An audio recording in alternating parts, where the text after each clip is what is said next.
Sebaiknya kalau mudik itu harus ke rumah istri dulu atau suami dulu? Ya, kalau kita bicara lebaran itu memang identik dengan mudik ya gitu. Nah, ketika mudik persoalannya ketika suami istri itu mempunyai keluarga yang berjauhan antar kota, antar pulau ataupun mungkin di luar negeri, sering yang menjadi perdebatan adalah ini mau mudik kemana duluan. Tepatnya adalah mau sholat idnya di mana gitu. Nah, di dalam membincangkan ini paling tidak itu biasanya di masyarakat muslim ada 3 alasan untuk menentukan dia akan mudik di mana.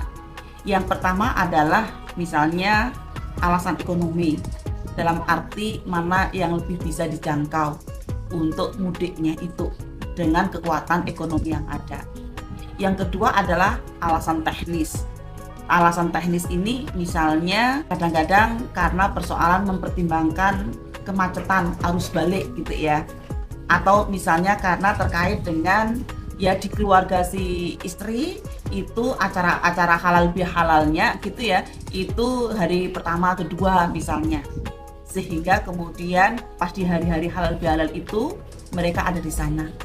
Tapi kalau misalnya kedua-duanya sama-sama punya acara halal bihalal, baik suami maupun istri, maka ini penting untuk kemudian didiskusikan ya, agar misalnya bergantian begitu. Namun selain itu ya, ada yang ketiga nih, kadang-kadang juga alasan ideologis. Nah, ada pernah klien yang pernah bertanya kepada saya, Prof, kalau kita mudik itu kemana ya gitu. Karena kan kita itu kan sebagai seorang perempuan itu kan sangat dimuliakan di dalam agama ya, dalam Islam itu misalnya ibumu, ibu baru ayahmu gitu kan. Maka berarti ya keluarga perempuan itu lebih diutamakan dong untuk mudik gitu. Tapi kemudian sang suami juga berargumentasi, ya ar-rijalu qawwamuna 'alan nisa ya. Rijal itu yang sering diartikan laki-laki, itu qawwamnya perempuan atau istri, sehingga kemudian lebarannya di tempat suami. Nah, jadinya akhirnya kalau saling-saling ngotot-ngototkan kayak gitu, saling mengeluarkan dalil yang nggak akan bisa ketemu gitu. Yang harusnya lebaran itu dihadapi dengan penuh kebahagiaan, tapi karena kemudian terjadi konflik, ya akhirnya malah terjadi ketidakbahagiaan. Karena itu teman-teman sekalian ya, persoalan mudik ini penting untuk dibincangkan ya, bahwa dari keluarga suami maupun keluarga istri itu juga sama-sama punya hak ya untuk ditempati sebagai sholat idnya gitu ya.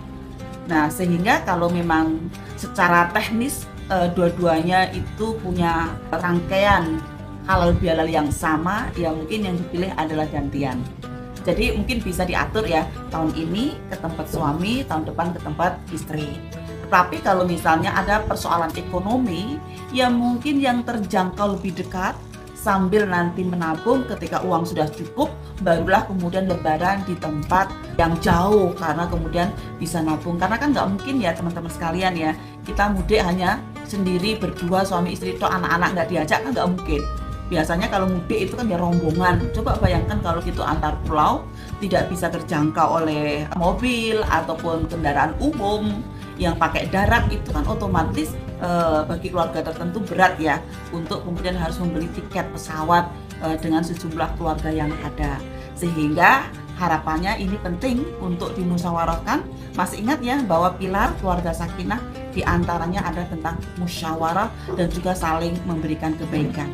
Sehingga mudah-mudahan pada waktu hari raya ini teman-teman semuanya terkait dengan kemana mau mudik itu sudah dibincangkan dan sudah diputuskan, sehingga marilah kita sambut lebaran tahun ini dengan penuh kebahagiaan. Selamat Hari Raya Idul Fitri, mohon maaf lahir dan batin.